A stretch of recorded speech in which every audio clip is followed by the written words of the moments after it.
Assalamu alaikum wa rahmatullah, Shaykhna. Wa alaikum assalam wa rahmatullahi wa barakatuh. Thank you for joining me in these Back to Basics podcasts. It's my pleasure. In this discussion, I wanted to raise a topic that we've mentioned a few times in our previous talks, and that's the question of evil.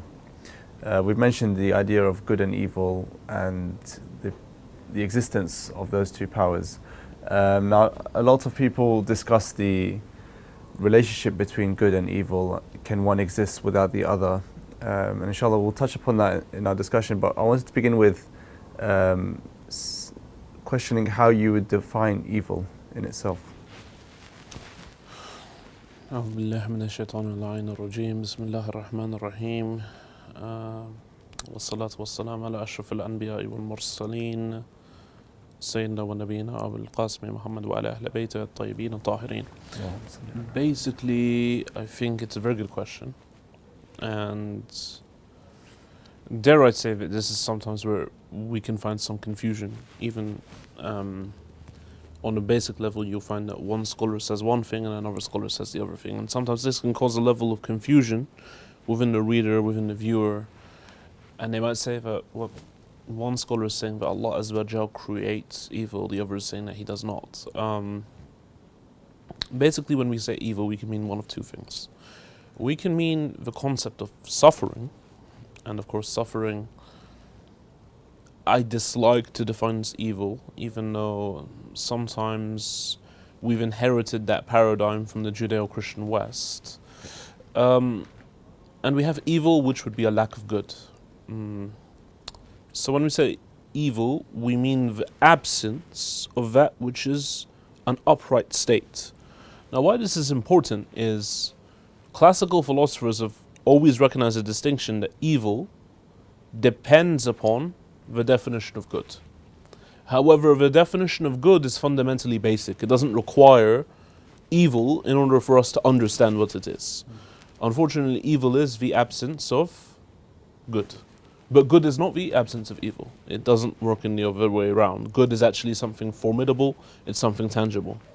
In the same way, we would say that light is fundamentally basic, whereas darkness is the absence of light.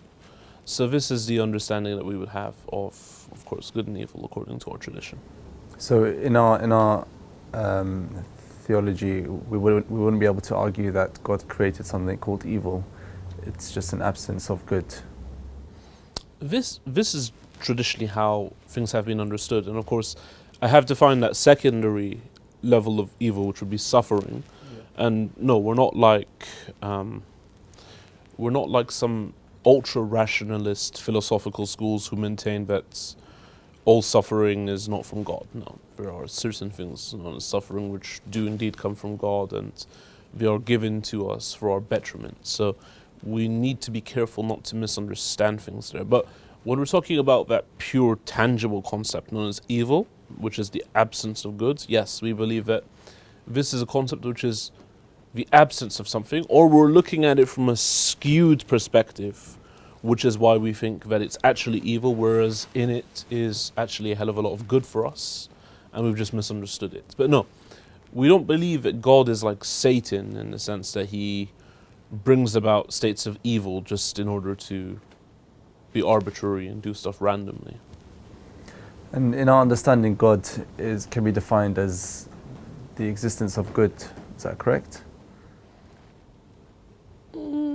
So I've got some reservations to say it's the existence of good, but one thing I would say is that Allah Azza wa Jal is made up only of great-making properties, so He's not going to have any attributes which are attributes of evil.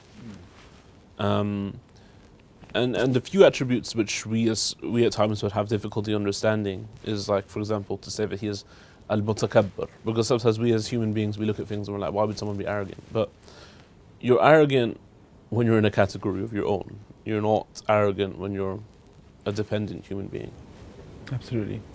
One thing that crossed my mind is, could it be argued from an atheist point of view, if there is the existence of evil in this world, and you said evil is the absence of good, does that mean at some points there is an absence of God, or is this God's doing, that, or i.e. all the suffering that's happening in the world? Okay, so that's a great question, and I do think that we are grabbing the bull by the horns here, because I do think that of all of the arguments in the atheist ammunition, the argument from evil is probably his strongest argument. And with all due respect to the atheists, I mean, I don't like to offend any of our viewers, regardless of what their worldview is, but I think I've never seen any other decent arguments from atheists. So I think the argument from evil is the only one that actually deserves a whole lot of attention. So let's go with that immediately. What we find is that there's two arguments from evil. You have the emotional problem from evil, which is more of an emotional stumbling block, more so than it is an intellectual argument. Then you have what you call the evidential argument from evil, which philosophers have coined in the 20th century to show that, look, whilst it's not a smackdown argument for God's existence, what it does do is provide some evidence to start doubting that God exists. Now, the argument goes a little something like this. That theists believe in a God who is, number one, good, number two, omnipotent, namely that he knows everything. And number three, he is omnipresent, and that he knows everything. And number three, that he's omnipotent, namely that he has power over everything. Now, they say that number one, either he doesn't care about suffering of human beings, in which case he's not good, or he can't do anything about it, in which case he's not all-powerful, or he doesn't know about it, in which case he's not all-knowing. So they say that there's this trilemma here, and that we're not able to solve it unless we can prove that evil doesn't exist. And of course evil does exist. So this would be their argument. Now, one of the key points about this argument, which many people fail to take into account, is that it's making a massive assumption here. And that assumption is, who says that God has no justifiable reasons for our betterment as a species to not allow suffering? Allow me to say that again. Who says that Allah Azza wa Jal has created this life, this earthly life, for us to be like human pets in a giant vivarium, garden-like scenario, where we're meant to just have everything to the best, most fruitful way? Who says that this particular life we have is meant to be paradise? I don't think anyone argues that, and so I think that when the atheist brings forward this argument, number one, he has to justify the actual hidden assumption that he's making. The assumption being that the most knowing being could have zero justifiable reason for allowing human beings to suffer in a way that would cause them any good whatsoever. So what is, in your opinion, the reason for suffering?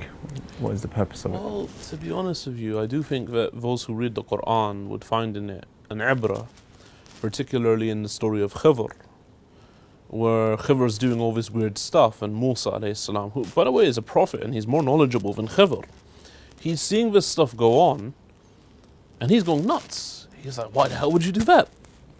And at the end of it, he finds out that, well, you know, Khidr had some knowledge of the interior, or the bawatan. He had a knowledge that was from the unseen that Musa did not have access to at that time. And when he just gave him some of that knowledge, he understood why Khidr was doing what he was doing. So it all goes back to that fact, that Allah Azza wa Jal is all-knowing. We are not all-knowing.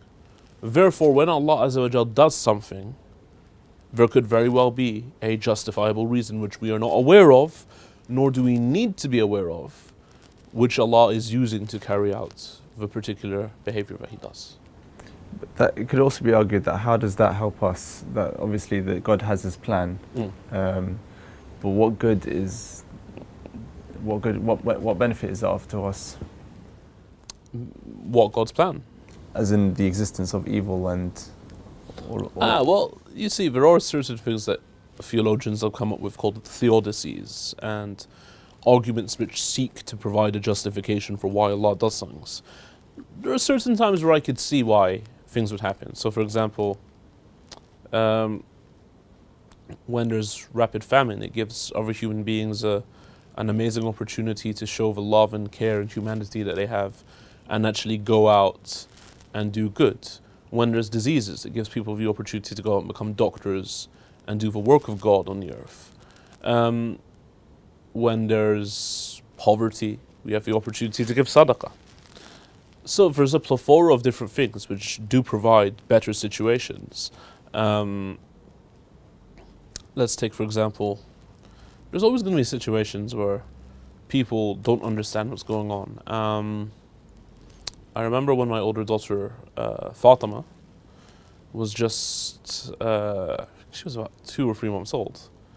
I had to do one of the hardest things in the world, and that was because she's very close to her, newly born baby. And I think fathers are always closer with girls, so I was very close to her. And we had to take her to the doctor, and she had to receive a vaccine, and the vaccine was like that long or something. And I was getting goosebumps from looking at it. Now, she was very close to me, so I was holding her naturally, and the doctor was like, "Okay, Dad, you just hold her while I put this into her." And she was probably thinking, "Wow, Daddy's going to save me." And then when I'm holding her very still so the doctor can put in this needle, in her young infant mind, she's probably thinking, "What the hell are you doing? You're trying to kill me. My dad's meant to love me, but he's trying to kill me here with this giant needle." Now, that's the mind of a baby. But that's because I was unable to communicate with her certain ideas, certain concepts, and she couldn't grasp what I was saying. So, if that's the case, we can conceive that there are certain cases where we're unable to explain to people what the greater good behind something is, because maybe they wouldn't comprehend it at the time, but there is nonetheless a greater good behind it. So could we argue the fact that there is no such thing as evil? Everything that we experience, everything that's bestowed upon us by the Creator is all for our benefit. Everything bestowed upon us by the Creator is all for our benefit. So that statement is true. But then we have to understand that everything bestowed upon us by the Creator doesn't always favor us in a way that we would want it to. So what do I mean by that? Allah Azza wa Jal has given us free will. So He wants for you and I to do the best that we can. But unfortunately, society corrupts us. We're quite lazy at times. We've got nafs al-amara ya'marana bis-su. We've got that wicked spirit which calls us to do bad. We've got the shayateen, and we've got our own perverted minds which just pick up things on a daily basis too. There's always times where we're going to do the wrong thing. Now, does that mean that that gift of free will itself, as a ni'mah from Allah, is bad? No, of course it's not bad. But unfortunately, that ni'mah of free will has been utilized by some people to do some of the most perverse acts in history, murders, rapes, and what have you. Now, was it Allah Azza wa Jal that empowered them to do that? In theory, Allah Azza wa Jal gave them that free will. He gave them a healthy body. Did He want them to do that? No.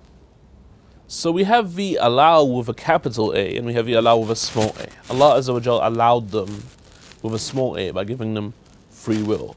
He didn't allow them with a capital A because at the end of the day, these actions are forbidden. But this turns back to a quote or reference you gave a few episodes about. I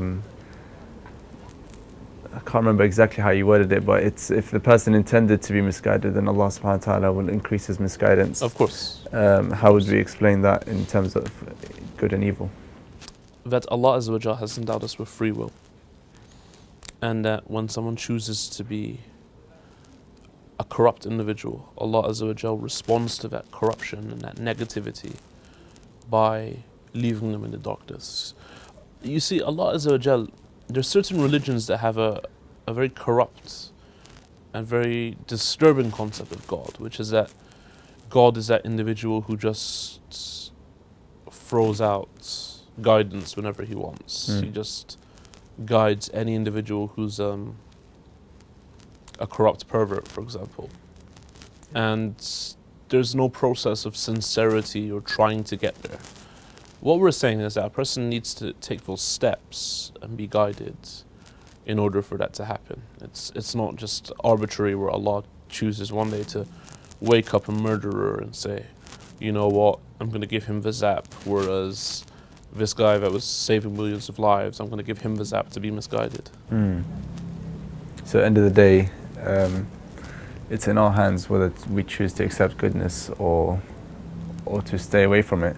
I believe we're running out of time for this segment of the discussion, but inshallah we'll carry on in the next episode, and we'll try and discuss how evil is used by atheists to question the existence of God. Inshallah. Thank you very much for your time, Sheikhna. No problem.